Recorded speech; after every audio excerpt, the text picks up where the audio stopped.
Good morning. This is Pastor Lynn with Goodland United Methodist Church. Here we are, 23 days until Easter.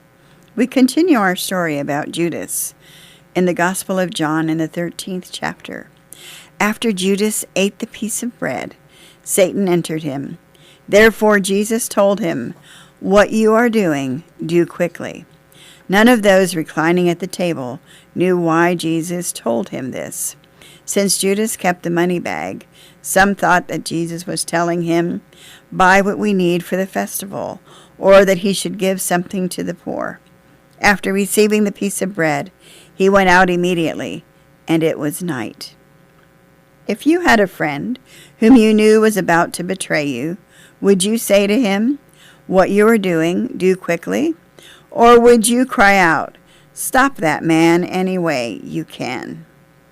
One thing I most admire about Jesus is that he was able to see the big purposes of God in the seemingly little things that were occurring. He knew it was God's will for him to die. During the last few fleeting hours of his life, he could see that what Judas was doing was part of an unfolding cosmic drama. Herein lies the greatness of Jesus.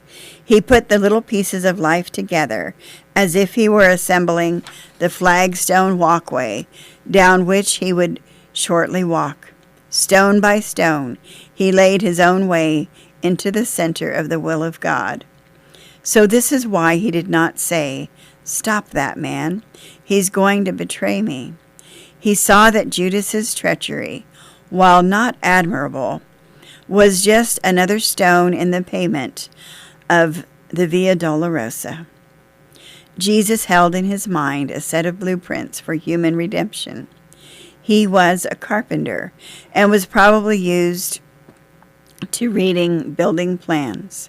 He had taken these plans out of the inner sanctum of his heart, studied them in the wilderness in private prayer. Throughout his long ministry, he examined and re-examined these plans. In Gethsemane, he studied them yet again. There, in the clear light of all he was asked to do, he said to the Father, "God, I find your plan heavy to be borne. Let this cup pass from me, but if I must drink the cup, let me drink it to the dregs. I find your plans heavy, but if I must bear them, strengthen me to carry everything." Nothing mattered to Jesus but the pleasure of his Father. He mostly ached that Judas had stood next to divine love for 3 years and still chose to die beyond God's care. How are you at assembling little things? How are you at taking little betrayals and great hurts and seeing them, the purposes of God in each one? You will be like Jesus when you are willing to assemble your own pilgrimage from the flagstone of your own pain.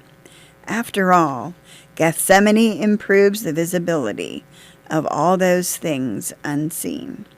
Have a great day.